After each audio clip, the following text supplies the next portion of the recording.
Heroine Samantha ప్రస్తుతం సినిమాల నుంచి గ్యాప్ ఇచ్చి తన అనారోగ్యానికి చికిత్స తీసుకుంటున్న సంగతి తెలిసిందే.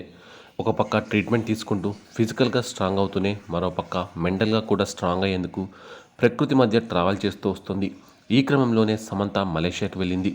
అక్కడ అందమైన ప్రకృతి మధ్య ఉన్న ఓ అద్భుతమైన రిసార్ట్లో తన ట్రిప్ని ఎంజాయ్ చేస్తుంది.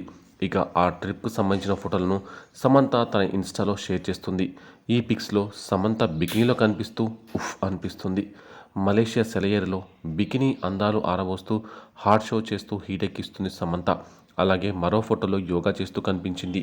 ఈ ఫోటోలు చూసిన ఆడియన్స్ మాత్రమే కాదు, సెలబ్రిటీస్ సైతం ఉఫ్ అంటూ కామెంట్ చేస్తున్నారు. అందాల భామ రితికా సింగ్ కూడా ఈ ఫోటోలపై రియాక్ట్ అవుతూ ఫైర్ ఎమోజీలను పోస్ట్ చేసింది. దీంతో ప్రస్తుతం సమంత ఫోటోలు నెట్టింట వైరల్గా మారాయి. అయితే ఇంత స్టార్ హీరోయిన్గా ఎదిగిన సమంత ఇటీవల కాలంలో ఎందుకు అంత గ్లామర్ షో చేస్తుందని నెటిజన్స్ తలలు పట్టుకుంటూ బాధ వ్యక్తం చేస్తున్నారు.